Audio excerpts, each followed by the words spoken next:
Hello, everyone. My name is Evan here at the Inner Work with Evan, and I'm with one of my, you could say, role models in this space, which is relevant to the topic. That is Brad Yates. Brad, thanks for hanging out today. Oh, my pleasure, Evan. I always enjoy spending time with you. Likewise, likewise, yeah. And so we're talking about a pretty interesting subject. So you and I have anecdotally commented on the fact that in some of Brad's calls, not just Brad's, other things I've done, including even my certification for clinical EFT, that it's not uncommon that I might be literally the only man on the call. And if not, the percentages are heavily, heavily skewed. So there's often very few men in this work or similar types of emotional work.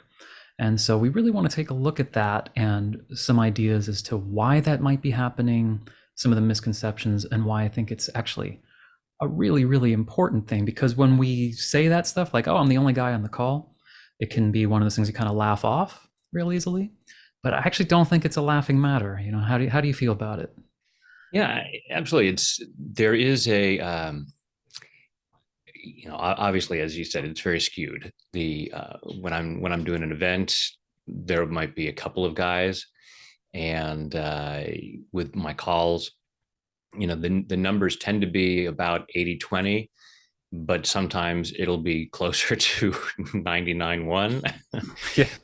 And yeah, and it does, because as guys there is a vulnerability, a sensitivity to being in a situation like that. Of, well, I need to maintain an image, or I need to not ask for directions. I need to not show any kind of weakness, and so there is that limitation in terms of being able to be fully engaged in the work, and for guys entering the practice, coming in as practitioners, there is a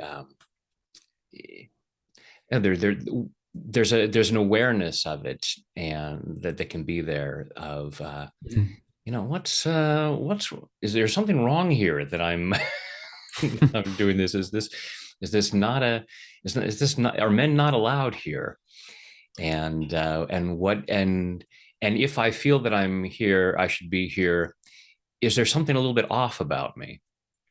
That questioning that, not necessarily. It's, and I'm not saying that's where I'm on a daily basis going, how did I get into this profession? This is a woman's profession. Not, I don't think about that, but I do see that because of the way it is like that, that there can be that perception and that feeling. Yeah, there's a couple aspects that create, I think, this sort of perpetual cycle where if there are less men, then if you are one of the men who is there, then it can start to feel like what you were saying, like why am I the only one here? And even some of the languaging, some of the outreach, and we'll explore that a little bit because I have some personal experiences as well, and also just to the severity of it. I don't know if you've become familiar with some of these statistics that are coming out, but some of the people I listen to, involved in this type of different work, and like Gabor Mate and different people like that, like the death of despair rate for men is super high, multiples times higher, 3 to 4 times higher, something like that. Whereas, women have their own things, right? We each have our own sort of statistics, but there's some really brutal things happening with men. And one of the most interesting ones, I mean, I don't know if interesting is the right word, but um, the words for the men who have like gone down that far down that road, their last words often use the words worthless and useless. So it's not, it's that aspect of like value and contribution, which I think is really relevant. So there is this element of like purpose and importance that does feel missing. It's almost cliche to say right now, but what I think is so interesting is the type of like emotional work that you're engaged in EFT actually does provide a real solution. Why I think this is so important to bring out, because it's not what I think people think it is, and we'll get into that in a second. But it's what I think is a very real part of the equation to a potential solution to a very, very real problem. It's so interesting that you say that and speak about Gabor Mate, because I'm going through his book right now. I was just Oh, listening to it on my walk this morning. And I have been intending to do a post where I have a picture of his book and it says, Verdict, stress is a real problem.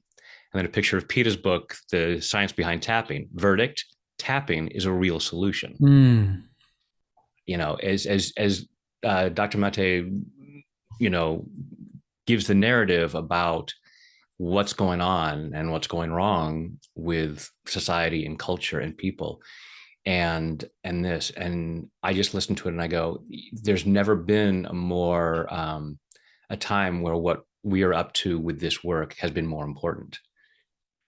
This is yeah. why I'm on such a mission to make tapping as routine as brushing your teeth, Mm, for people to have a daily practice of dealing with stressors. And I haven't gotten yet to any part where, as far as I know, he doesn't mention tapping. He certainly refers a lot to Dr. Bessel van der Kolk, who is a big proponent to VFT mm, um, in terms of trauma and stress.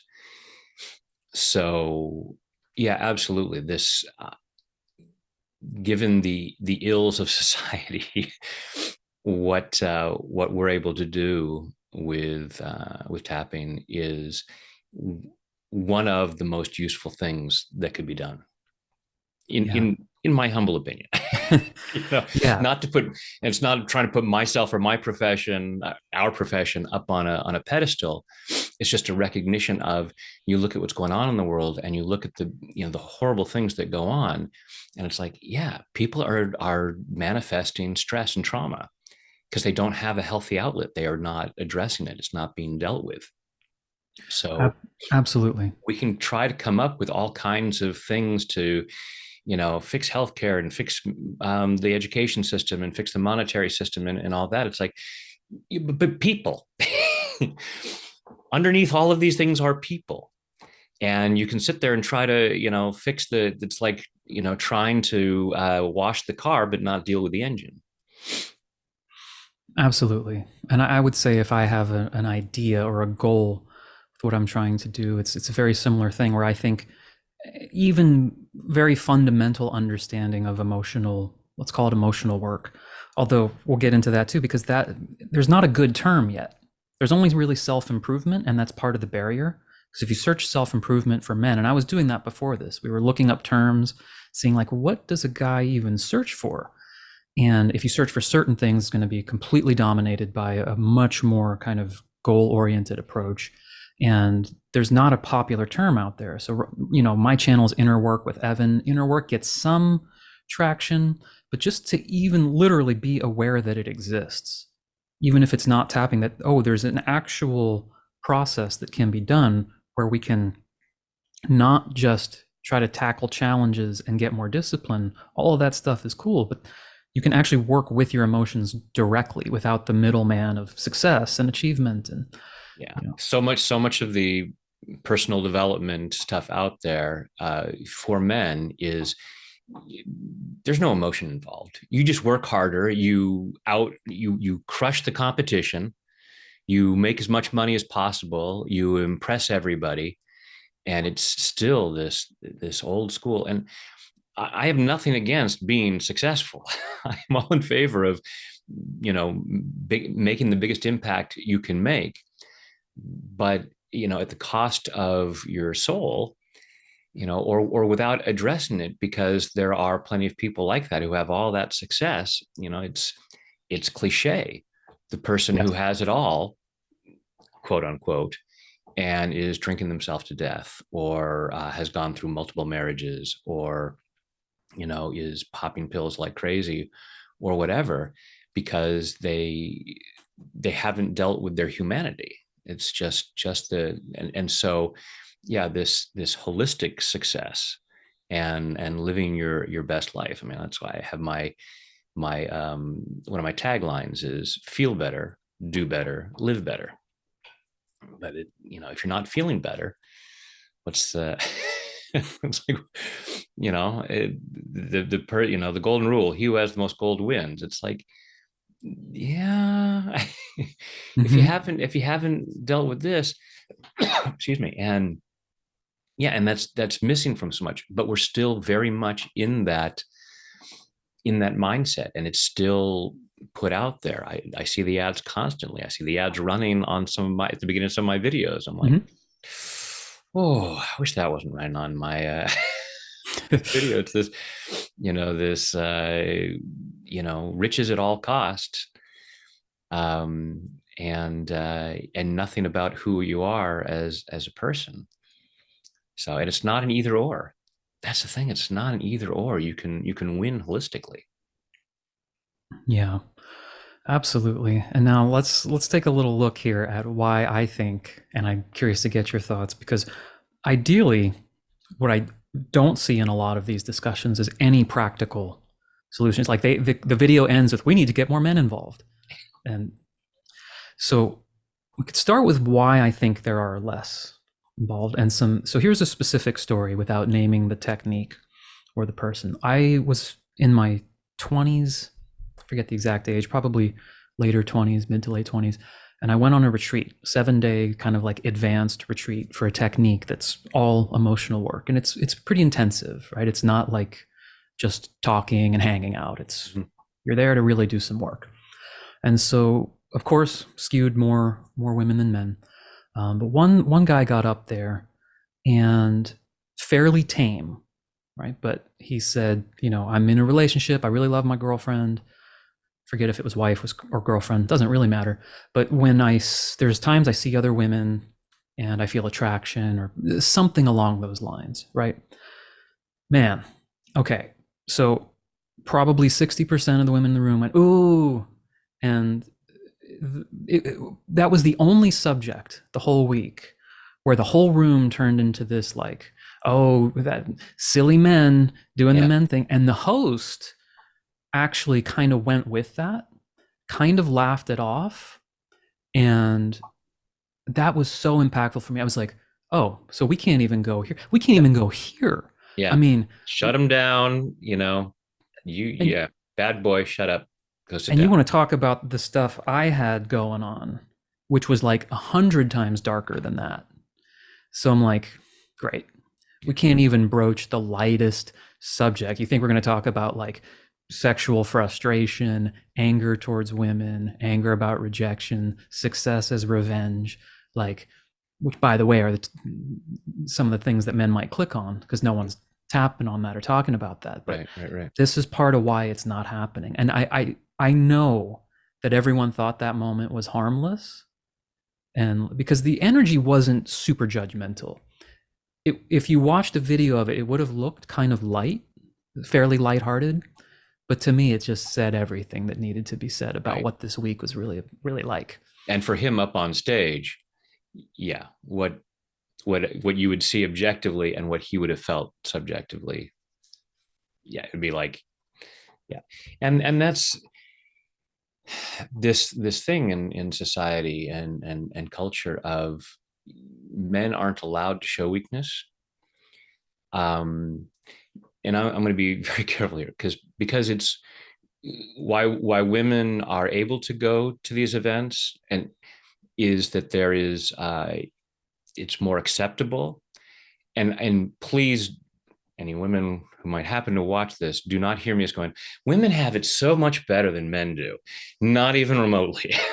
I Right. am not unaware at all of how skewed society is in favor of men in most aspects. But in terms of developing, but the unfortunate thing is that one of the things that is so difficult for women is that men are not more developed emotionally, and yet society does not support that. It's frowned upon. You're just supposed to be a success, a breadwinner, this, and so and even in terms of our profession, it's like, if you're going to go into the healing arts, you're going to be a doctor, you're going to have an MD. PhD. You're not going to be in some kind of frou-frou alternative kind of thing.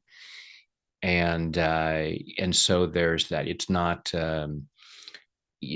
as socially acceptable, given how that's set up. So yeah, that example right there it's, I mean, it's such a metaphor Mm-hmm. for so many things. Yeah, and it speaks to the environment because this is part of it. Like you said, if you are one of the few men in such a setting, this could be something of use for. I know you wouldn't obviously have done that, but for those of us who kind of are running calls or creating spaces, so to speak, and for women who say they want men to come up and talk, you had best be willing to hear what they actually have to say. Yeah. For example, I'm attracted to other women. I mean, like if that is met with the tone it was met in that workshop, you're going to reinforce. See, I shouldn't have even bothered. I shouldn't have come here. I shouldn't have talked. So I think it goes on both the host and the participant side to like as best we can have a tone. And I think the leader of the call, of the workshop, whatever, helps set that tone of no, Yes. no, everything is welcome here. Yeah. And you're actually congratulated in a way for bringing up something that is quote unquote bad or normally would be frowned upon. Like, wow, you had the courage to come up here and admit that you're experiencing that, and you actually want to work through it. We should encourage this. We should delve all the way into it just as much as if you had gone up there and said, I was in a car accident or my wife was in a car accident. You think the tone would be like, whatever, bro, get over it. Right. you know, Right. so Yeah. it's key, I think. Right. And it's creating that safe space. And even as I say it, it's like I can hear guys going, I'm a guy, I don't need a safe space. It's just gonna. That's part of my notes. Yep, that term won't work, but yes, Yeah. Yeah. The idea that we would need a safe space shows weakness. right. But without that safe space, we can't go anywhere. So we're stuck. It's like, this is, you know, you're a guy. This is how it's going to be. Again, not saying, oh, it's so much harder to be a guy. I just point out that is where we have these continuing cycles of toxic masculinity, because they're for so many people there's no other option. It's like, Absolutely. And some of those other misconceptions. Well, men are supposed to shoulder it all, is sort of like a cultural thing that's in the air. Some of I think there are certain ideas that are in the air that a lot of men kind of absorb without necessarily realizing it, and that you hear as sort of tropes, or even the cliche kind of bumbling guy idiot in movies or the sitcoms and stuff. I put a couple of them down here. One of the misconceptions is that men are actually less emotional, and there's an interesting study done where you know scientifically they had a man and woman kind of get into an emotional situation or an argument. I was just listening to this morning, and while the man looked quite stoic, his actual biomarkers of stress were higher and actually stayed higher longer. So the inability to express, or the training, some might be nature, some might be nurture, to kind of appear yeah, deer in headlights in yeah, such a situation is in no way a representation of what's actually happening yeah. under the hood, or the amount of stress and intensity that's actually being felt. Well, it's like the old line, what you resist persists. And Mhm. as we resist acknowledging those emotions or expressing them, then they persist. And yeah, that's fascinating that the biomarker is like, yeah, yeah, don't be fooled by the exterior. This guy's a nut job right now. Yep. uh, you know, Yes, absolutely. but we can't show that. We can't. We're not supposed to show emotions. We're not often not allowed to. And and get that training either explicitly or implicitly. Mhm. You know, from what we've been told, from what we have experienced, what we watched from other role models, from from movies, television, whatever. The woman is emotional and the man is stoic, and if you feel anything, snuff that out or stamp it down. It's like, it's got to go someplace. Yep. And it can be kind of like in that workshop where, well, if I do express it, it's just not going to go well.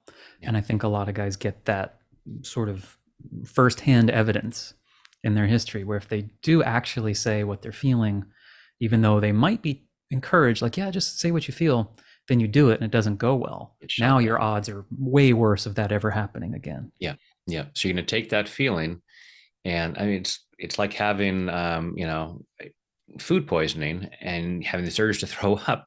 You no, don't do that. You're not allowed to.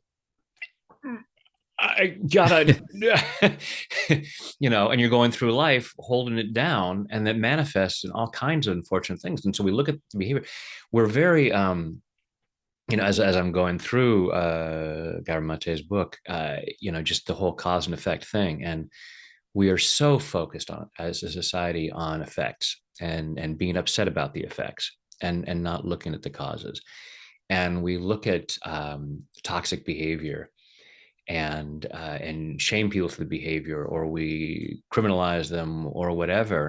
And his whole thing is, no, you got to look at where it's coming from, whether it's their behavior or how it manifests as illness, physical or mental or emotional. It's like, what happened to you? What's the cause? And and so we just are saying to all these people, we have no time for your cause. We have no time to hear about it. Just we don't want to see the effects. And then those effects blow up in all kinds of uh, really unfortunate ways. So yeah, we really need to deal with, hey, people are struggling, people are suffering, people have the ACEs scale, and it's always on a spectrum. We talk about mental health. There's a group that I'm involved with called Same Here, and it's a mental health initiative. And they talk about, every year in Mental Health Awareness Month in May, they talk about 1 in 5 people has a mental health issue, and they're like, no, five in Yes. five people. It We're all on a spectrum. Same with physical health. We say, oh, that person's sick, but it's like, oh, because today I have a bug, but yesterday, I had a stiffness in my neck, so I wasn't 100% healthy yesterday either. There's this spectrum of well-being. There's a spectrum of happiness. There's a spectrum of everything that we're on. And there's this expectation of where you should be in a certain range, but Mm-hmm. it's not, one or the other, this or that. And allowing ourselves to go, everybody's in the same boat. you know it's a big club and we're all in it, and creating that space of going, let's just acknowledge that. Let's let go of tropes about what a man is and what a woman is, and what these expectations are, and say, look, people are hurt. Some of these hurts are bigger than others, but the worst hurt is the one that you feel. And let's Yep. say, hey, everybody, let's take some time and deal with that, and create opportunities for that.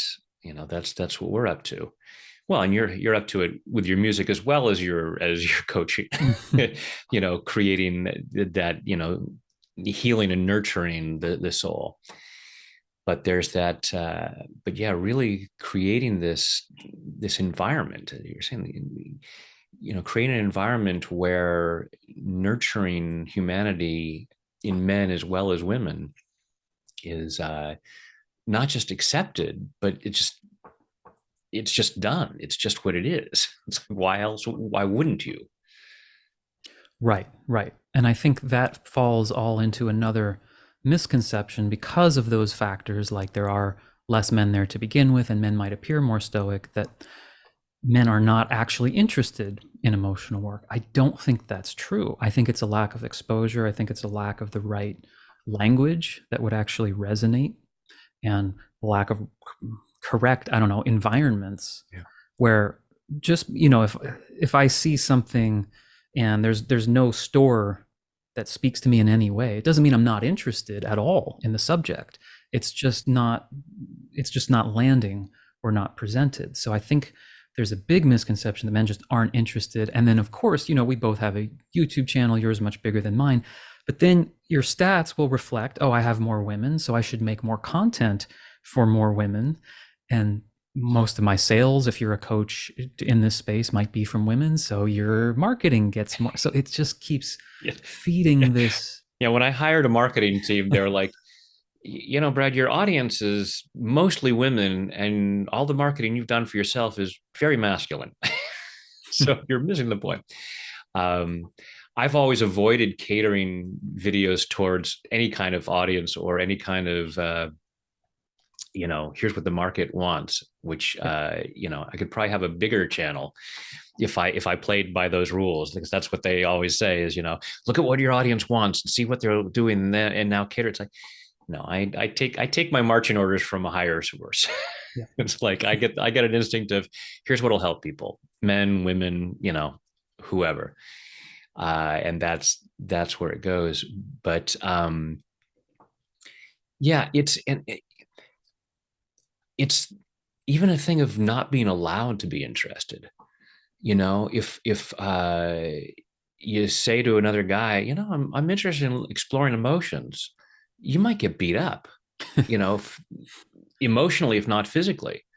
Imagine in high school, standing around with the guys in the locker room and going, I was thinking of, I was watching this video where they were tapping on emotions. It's like, loser, because it's this fear of appearing um, unmasculine. And so, and everybody else in that room might be thinking, God, I wish I could check that out. I've got all of this stuff inside, but no, no, no, no, no, no, it's not there. It's not there. Let's go talk about women and drinking and stuff. And I'm not saying that all guys are like that, but there's definitely a lot of trends towards that. Mhm. So there isn't that allowance. So as you said, there's not the opportunity.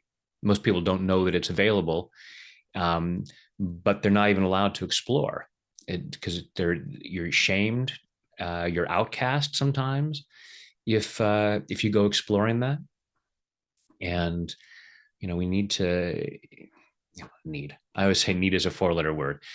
So Well, it it's might be applicable in this case. yeah. There's some stuff needs to happen, I it think. would it would certainly be beneficial if that kind of openness to exploring that and allowing people to be interested in that and say, oh, I might like to work with people like that, and I can see where there'd be all kinds of healing in this world and all kinds of social situations that would be solved Mhm. if this was the case. It's one of the most interesting ones to me, and this is the one I want to find more ways to lean into, present, distinguish, is that, okay, if you take a session with Brad, or you do an advance call, or you go through something on my channel, emotional work, inner work, like I said, there's not like a well-known term, which kind of bugs me. It's not talking about your feelings. And men can often be averse to that, and the image they get of doing this type of work is like, I'm gonna sit there and complain to Brad, and he's just gonna tell me, just tell me more about your feelings, tell me more about your feelings. But when you start exploring what some of this emotional work is, and it doesn't matter if it's EFT, there's other ones, option method, Byron Katie stuff, Sedona method was the first one I did. um, it is a very rich experience. It is not just, I'm just going to sit here and complain or talk about my feelings. It Yeah. is a very physical, visceral, emotional. It's a skill. It's an art. It has all of the things that make you want to be a better basketball player or a better hunter or a better fisherman or better musician. It has all these nuances in doing emotional work, and that is like what I wish I could get on a mountaintop and say, no, no, no, we're not hanging out talking about, oh, my mom yelled at me when I was 5, and everyone goes, oh, you're such a poor boy. There's nothing wrong with that, but that is not, And that is that exactly why men and are those things reversed. will come up, but it's not, yeah, it's not, we're just going to sit here and it, yeah. I put out a video, and I didn't create it. This compilation of pro athletes and Olympic athletes tapping. Mm, I know a woman who is a sports psychologist for top level athletes, Super Bowl and World Series winning teams, I believe, and says, "Oh yeah, these guys love it." yeah. So there are very macho guys at the top of physical, you know, expertise who are doing this work, but not openly. Mhm. And Sure. whether It's not whether their it's job to yeah, promote it, but yeah, and whether that's, I don't want people to know that I'm doing it because, you know emotional work, or it could be, well, this is part of my edge. I don't mhm. want Yeah, yeah, I don't want everybody to know what my secret weapon is. absolutely. Um, in terms of what to call it, instead of personal development, some people use the term personal growth, because growth does have a little bit more of a human uh, component to it than just development or success. This growing as a human. Um, yeah, I don't know what to. We haven't found the perfect thing to explain it, but it is that, you know call it personal evolution. But yeah. Yeah, it's the act of doing this type of work. I mean, it's quite literally the hero's journey. It's in a lot of ways because you are confronting. You're going to be looking at your things that you're most afraid of, and a good facilitator is not going to dunk your head there on the first session. But in order to get you there, boy, it is not. It couldn't be less flowery and just, oh, I'm just going to complain. You're going to be like seeing the stuff where your body really tenses up and freezes because you're so terrified of something, and that's what put it in the nervous system in the first place, and now you're actually going to go back and I was look just at it. thinking in towards the hero's journey. My favorite of the Star Wars movies is Empire Strikes Back, Mm-hmm. and all of the stuff that happens during Luke's training with Yoda on Dagobah, and when he goes into the cave and confronts Vader, he says, "What will I find? Only what you take with you." And it's right there. And just imagine audiences going, "Oh, boo, Yeah. therapy crap." Right. You know why that's a perfect example too, because that's kind of what we're kind of flushing out and kind of putting the invitation out there, because Joseph Campbell, that's storytelling. It's packaging the message in the right way that speaks to Yeah. the audience. Whereas if you just describe it literally, if it was just a literal movie about Luke going and say, "Hey, Luke, you're going to confront yourself," and then it loses the interest. Yeah. So that's part of the Throw nuances. lightsabers in there and it's awesome. Yeah, and doing emotional work is kind of like that. I mean, there are elements of tensity and battle, and like, one part of me is fighting with another part, and I have to kind of find my inner space to be in the middle and reconcile that energy, and you know Yeah. And, but and try to find that Zen place of, so I have up on my wall the Walt Whitman quote: "Be curious, not judgmental." mhm. To always try to go into this work with whatever we're confronting, because there's so many times just looking at the story that you told of the guy going up and in front of the audience saying, "I look at other women." Even in a one-to-one session, people are afraid to say that. Correct. It's like, some guy could be talking to me, and talking to another man might be afraid of saying, "Well, I have these thoughts, I have these feelings, you know and even in the safety of that space, There's this, no, no, no, you don't reveal that. You do not reveal that. And Right. we're not supposed to ask for help. We're not supposed to show weakness, and not even recognize, no, this is where the real strength is. Yeah. You know, Yoda sent Luke in there because he wants to turn him into a Jedi Knight. Hmm. This is not, I'm trying to weaken you to become, some kind of shrinking violet. I'm trying to turn you into the hero that you can be, and you've got to be able to confront what what's there. And it's like, here's what's here, and I'm going to keep going in and doing the self work and looking at that. um, I do this. I was just telling you about some things that were upsetting me this morning, and I get upset with myself for having being upset about it. It's like, Hmm. you're supposed to be this guy who, is totally chill and loving everybody and never gets upset with people. It's like, no. If I ignore that and I say, no, no, no, I don't feel that, I can't grow. It's gotta be acceptable, if not mandatory, Hmm. to be able to look at these things that keep us from being our most expansive self. Yeah. And if you look at where men are going in the alternative, it kind of reveals that there is a big interest. There's just a lack of often places to said awareness that such work even exists, and then a lack of places where they feel like they can talk about the things that are really relevant to them. And where do you find those?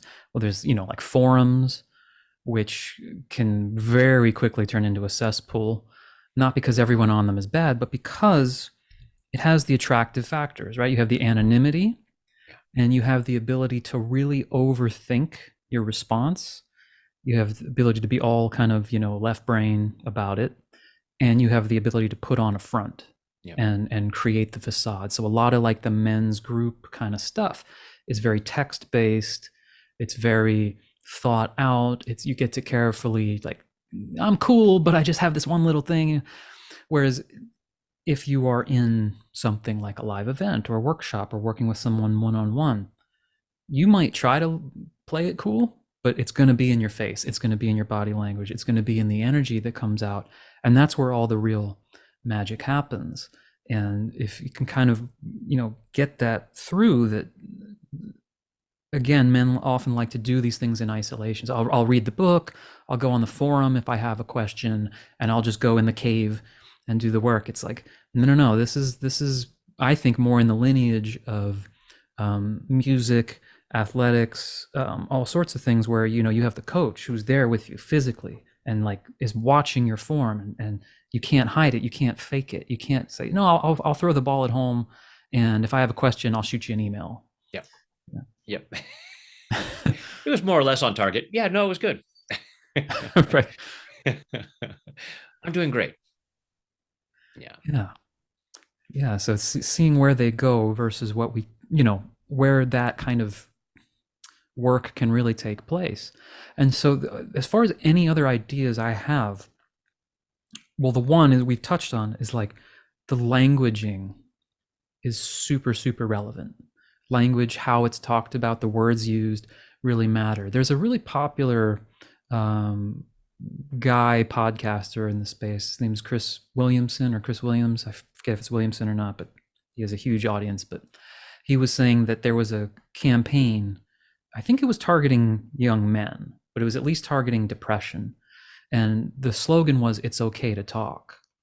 And he said, even though he was the exact target audience, he was like, I hated those ads. He's like, because I don't want to talk. I want to do something about it. I don't want to just talk about it. So the languaging of that ad again fell into this thing of, oh, just be open, guys. Hey guys, just be vulnerable, be open. That's not the language that's going to work in 99% of cases, even if it's the same net result. Like it's going to result in some kind of vulnerability Mhm. and openness. If you and I put up a sales page tomorrow that says, hey guys, let's hang out and be vulnerable, you can imagine what the click-through rate is going to be. Yeah. So the language really matters. Now, if you're talking about the hero's journey, confronting your fear in a way that actually can move you through it, can move you. Learn how to, face your inner demons or your emotions. Now it might sound cliche, like, oh, it doesn't have to be ultra machismo. I'm not saying that, but I'm saying that the language really matters, which is why I think about things like, do I, call it inner work, emotional work versus certain other things, which will naturally just, oh, that doesn't apply to me. I'm not interested in that. Yeah. Yeah. Well, I remember was last year we did the series Advancing Man. Yeah, that was great.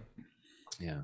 And that idea of, oh, okay, it's kind of implies growth without it's moving forward. It's like, so it's not just sitting down and talking.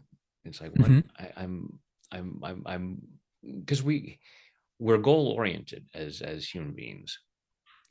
We often, and other people out there goes, oh, goals don't work. And other people, it's all about the goal. It's like, we are goal setting machines. We set a goal to get out of bed. We set a goal to make breakfast. we, Yeah, you're doing tapping for some reason. yeah, yeah. There's There's a some objective. I want to advance. I want to move forward. I want to have things be better. I want to feel better. I want to do better. I want to live better.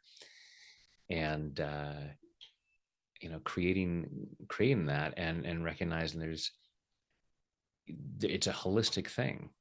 It's not a matter of, well, as long as you get all the marks on the surface scoreboard of the wealth and the family and the house and all that.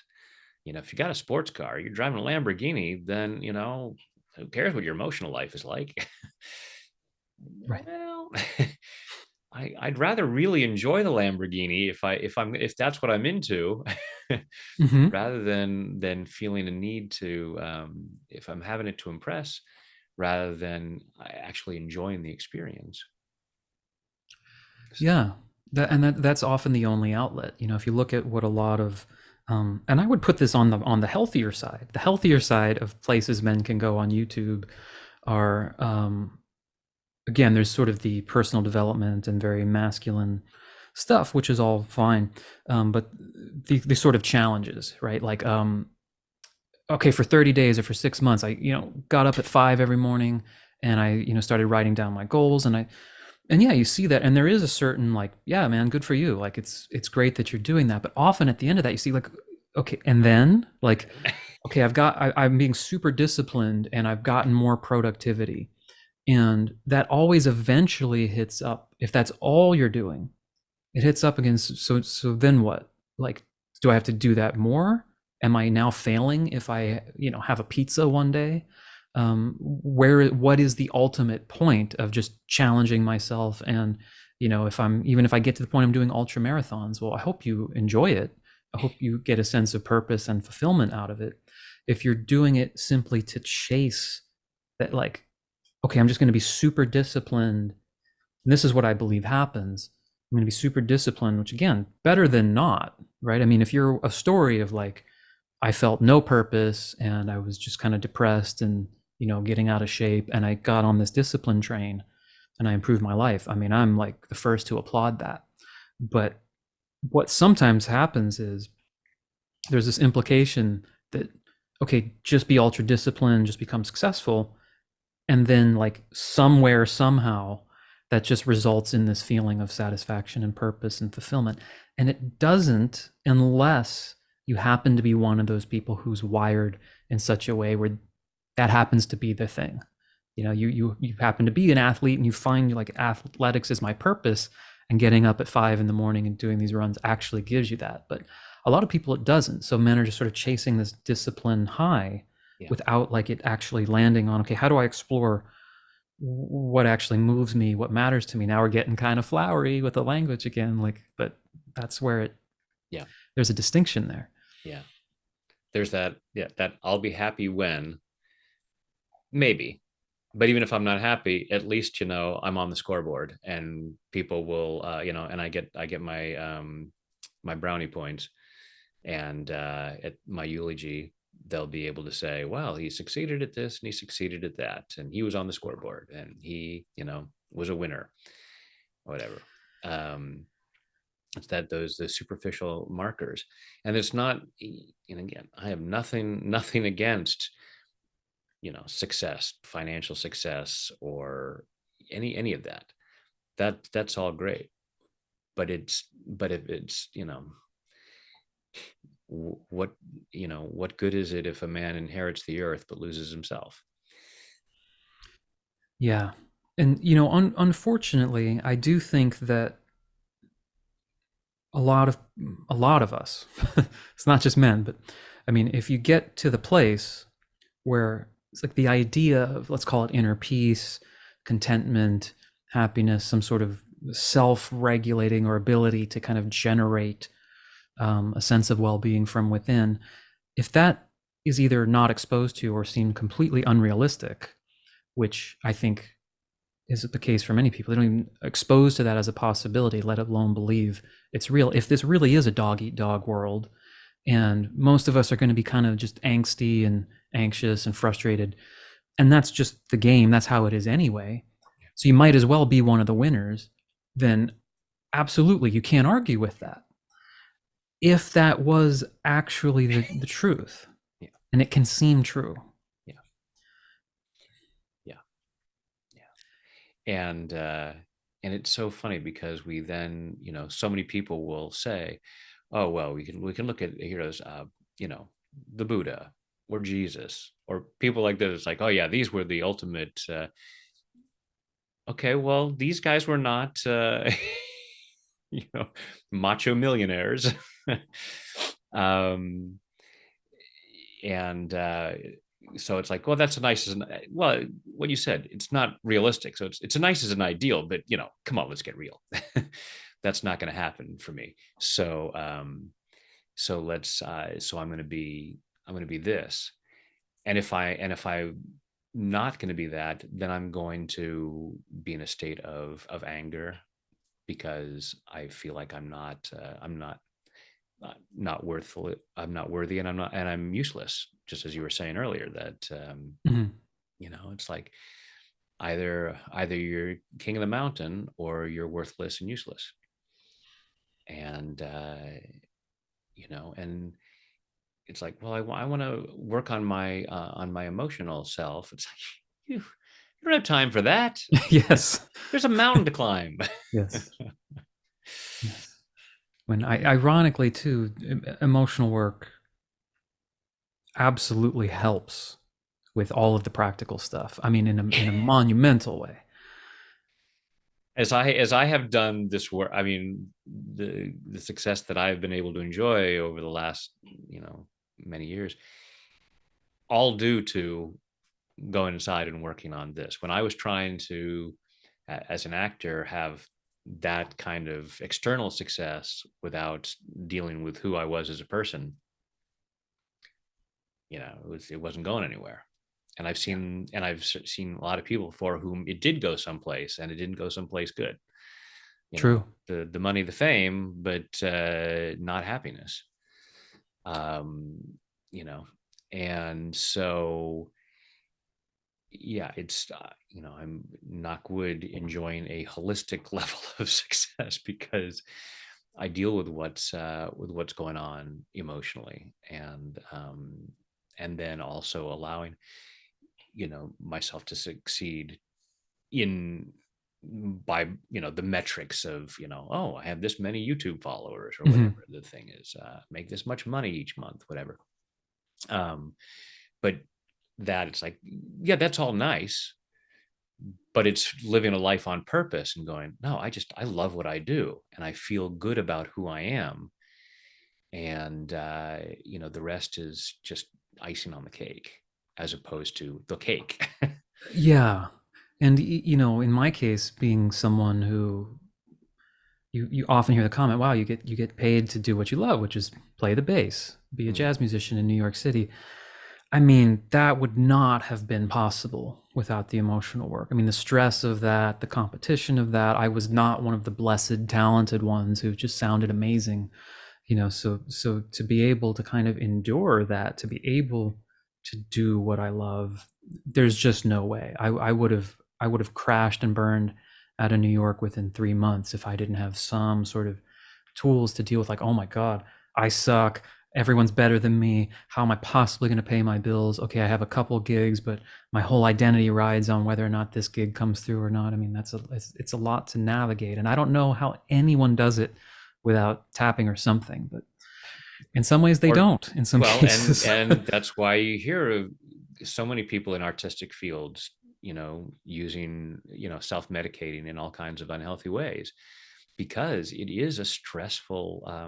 I mean, life has stress, yeah, life is whatever stress. profession is, but certainly artistic, that kind of, gigging economy is has these stresses that most people don't think about. We go to a show and we enjoy listening to the music. We don't think, wow, I wonder what that person's going to be doing next week. you know Yeah, exactly. I hope they have another gig. um, when I was an actor, I was studying at ACT in San Francisco, and John Rubinstein was came and spoke to us, and he's doing love letters on stage in San Francisco, and he said, I've been in this business for 25 years, and when this show ends next week, I'll be unemployed again. Yeah, and he's not kidding. Yeah, Yeah. you know, and it's there are these pressures, and if you don't have, and this thing is, we don't, that's why I'm such an advocate for tapping, because we are not taught how to deal with stress. We are taught how to deal with food building up on our teeth. Brush your teeth. But in terms of the stress, so we have these outlets like, smoking or drinking, or engaging in unhealthy behavior, that this is how you deal with that stress. It's a cliche with successful business people. Yeah, well, we go have these wild weekends in the Cayman Islands, because you gotta do something to let the steam off. And well, we'll worry about the consequences later. We're making so much money, it doesn't matter. Um, so it's having that way, just recognizing, like, stress is there, and most of us are walking around with one of these that is constantly saying, here's something else to be upset about, Yes. in case you weren't upset enough. So we have, even if we're not totally uptight, we have these ambient levels of stress, and most of us have no healthy way of dealing with that, and we're not even aware of the toll that it takes, you know obviously, psychologically and physically. It manifests as all kinds of physical and emotional issues, but professionally, uh, there's all kinds of ways that it hinders our performance. There's all kinds of ways that it gets in the way of our relationships. There are so many um, unfortunate consequences to this unprocessed stress. And so, yeah, if we truly want to succeed in a holistic way, we need to address that and allow ourselves to be healthier human beings. Yeah, and for the men, a new way, probably the biggest way that that has manifested is isolation. Especially, you got the computer, you have unlimited access to everything on the internet. There's a lot of men who've checked out of dating, relationships, all that stuff. All good. The tapping, these other tools, you can actually do them in your cave, in your isolation for a bit. I mean, try it. It's going to be it's my big thing with the emotional work. I made like one video talking to men in particular. It's like, it doesn't have to be, if I say, hey, you've checked out of dating, you checked out of relationships, you're mostly just in there focusing on yourself. I am not saying, hey, let's try some tapping, let's try some emotional work so that you can become the guy you're supposed to be who goes out and dates. And no, no, no, no, none of that. That you can by yourself, as an art form, as a skill, as a practice, as a challenge, as an adventure, actually work with your own emotions in a way that is satisfying and possibly sustaining as an end in and of itself. It's Exactly. not, oh, feel better because if you do some tapping, then we're going to be what society wants you to be, and then you'll be able to be the guy who lifts weights and goes to, no, no, no. It's literally just your own video game inside yourself that Yeah. has its own much better reward. Yeah, excellent. Because in terms of what I was saying earlier about, the goal and the advancing man and going for that goal. Yeah, the goal is not I'm doing this so that I can get that partner, or I can get that job, or I can reach that achievement. It's like ultimately the goal is I'm living a life that I love. And being able to do that on your own. So when people say, well, I want to work on myself so I can get into a relationship and then I can finally be in that loving relationship, I'm like, great. I would say learn to be happy whether you ever have a relationship or not. And I'm not saying you can never have a relationship. I hope that you have one. But if it's, I'll be happy when I have that relationship, then there's always going to be this, I'm not there yet. I'm not there yet. And being able to just say, really like who I am. There's a lot of awesomeness in here. And then what comes after that, you know, seek ye first the kingdom of heaven and all these other things shall be added unto you. To me, that kingdom of heaven is that sense of peace. Mm-hmm. I whether or not I become a multimillionaire, whether or not I have a gold medal, whether or not I have that perfect family, Right. I'm already awesome.